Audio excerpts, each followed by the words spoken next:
Hey everyone, so this is going to be a quick introduction video to my 30 Day of May challenge, which is going to be two challenges rolled into one. The first one is going to be Mermaid, where I will draw a mermaid every day for the month of May, and then the other one was actually inspired by both Audra Auclair and Jellyby. Last year they did a May We Draw Daily hashtag, and I thought it would be really interesting to kind of do a 30-day challenge and tie in both uploading to YouTube and doing technical stuff. So, yay! First video, first post. If you would like to join in, please do. There's no time like the present. And the May We Draw Daily challenge was inspired by Juicy Ink or Tori Ann, and she had a challenge for herself where she would do a 30-day video series and basically work to record another video, edit, and upload. So all three are fantastic artists on YouTube, so I recommend checking them out if you haven't already, and if you have no idea who they are. They have a lot of good backlog of videos to go enjoy. So what I'm going to do is I'm going to start with doing some ink warm-up, and then I am just going to draw a mermaid, and I will record the process. So hope you enjoy. All right, so I am doing a warm-up that I found from a YouTuber whose name I don't know how to pronounce, so I'm not going to do it. Terrible with name pronunciation, sorry about that. And I have linked to their video below. They were talking about doing some inking, and I only did the first three challenges that they spoke about because right now I want to really focus on doing inking with a brush. So that's not a nib, not a felt tip marker, that is ink and a brush. And it is really frustrating and very intimidating. I have never done this. That's not normally how I do inking when I used to do it, when I didn't do digital inking. So the inking that I used to do was with like a Micron pen and or a Copic pen. So trying to get the control, and I'm sure you can see it, there is that line weight difference. And that is one of the things that really kind of drew me to want to work with a brush. So as you can see, like being able to get those fine nuances is great. And the problem is that when I get into a really good groove with making some line work, then the ink runs out because the brush bristles can only handle so much. So it's just really interesting to kind of have to like change and keep a mental note like, okay, I've drawn this much of a line, this is what I'm going to need to re-get my ink. And I'm using just a normal Speedball India ink, I believe. One of the people who, or there are two artists who've actually really inspired me to try out inking with a brush, and that would be Jessi Jordan and Danica Sills, and I will also link them below. I know, starting this out, we're going to get so many artists that have kind of, made me interested in trying something and or made me want to move forward with just the art that they've done. Just because I've been kind of watching a lot of artists for a while, and I don't know, it feels weird. I feel like the fly on the wall because I'm seeing these people do these things, and I'm hungry to do it. I'm hungry to give it a try. So and you can see me setting up to actually do the mermaid drawing. I wanted to get the camera a little closer here so you could actually see what I was drawing. I did not want to do this. I will come right out and say, like, I wasn't into this drawing. I didn't want to do it. I really wanted to do more of the technical training that I had been working on previously. I had hit a good zone, and part of me feels like I should have kept doing that, but the other part of me was really glad that I kind of pushed myself and went ahead and did the inking on the mermaid character, because part of the challenge is to do technical, but to also do like completed illustrations, but I would consider this a completed sketch. The goal for me is because with the technical, I see myself as doing like straight lines, curved lines, like I'm really working on just getting comfortable with it. I'm not really doing much organic shape. And you'll actually notice at the end of this, I kind of cheated because I ended up cleaning my brush off, and I was sick and tired of just going back and like re-cleaning and all that other stuff. So I did use a felt tip pen to do some of the detail work, but as an artist, I feel like it's okay if you cheat a little bit. Um, so what was really interesting about this was just I I actually thought it wasn't going to be as bad when I went into inking the character, and then when I finally got in there, it kind of drove me crazy. There are a few tangents that also bother me, but the the goal for me for right now isn't so much like, let's have it be a perfect illustration without tangents. It's let's just make art, because I haven't been making art for a very long time. And on one level, I was really happy with how easy it kind of was to get into this, and like to just kind of sit down and do it after I've been doing the technical warm up.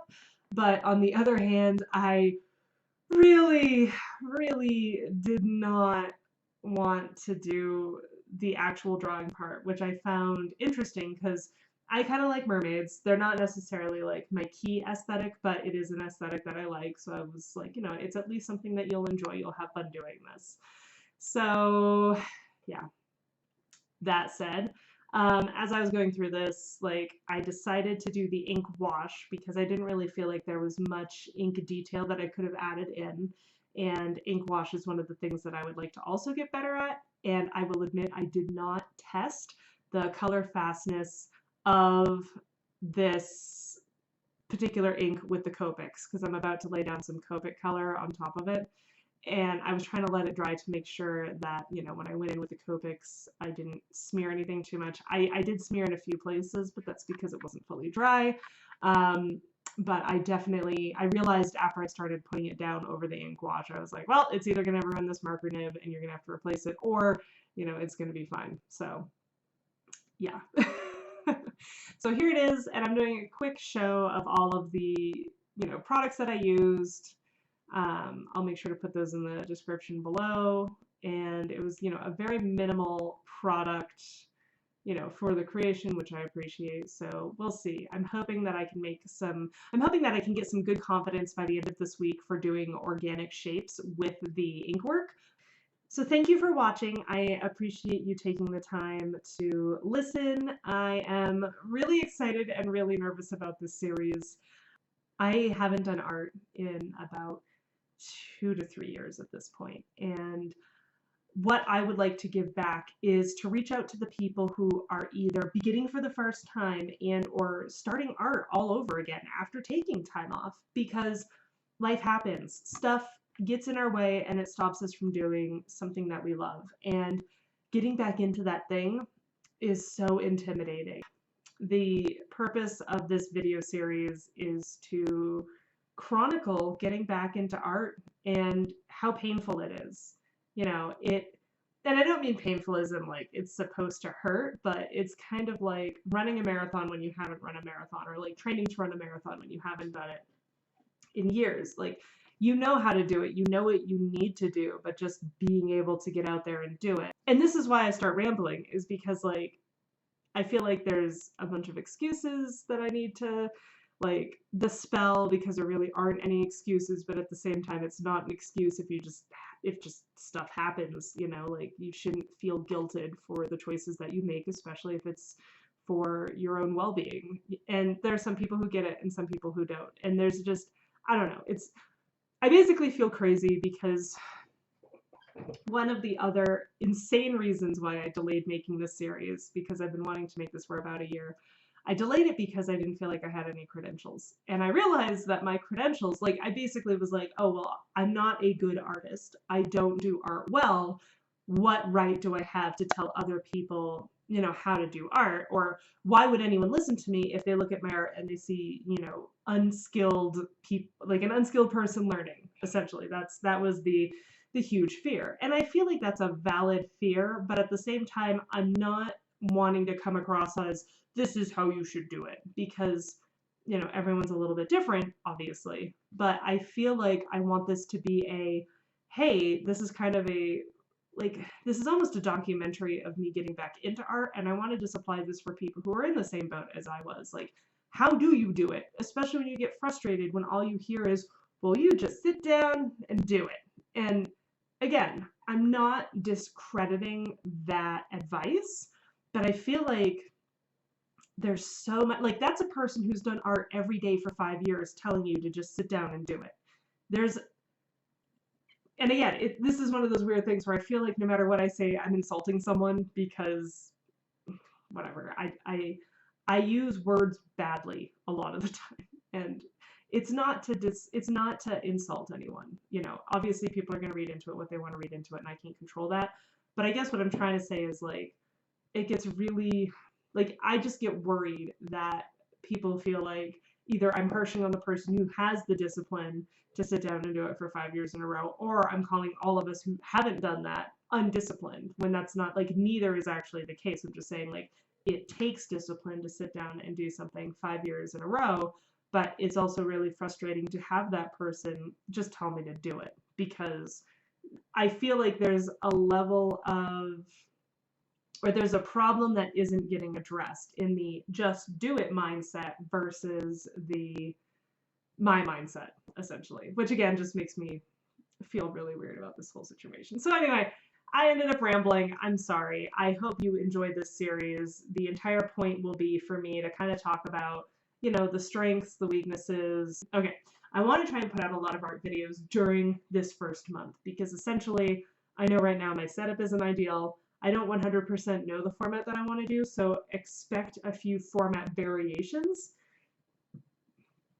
Like, I think the next video I'm going to try actually talking about the piece while I'm working on it, but I'm a little worried about how distracted I may come across, or how distracted I will get when I start doing that. And there may be a few other things that I try. I may do just a solid voiceover. This one I'm hoping to put, like, or I, you know, had my tiny little face talking in a corner while we were working on the art.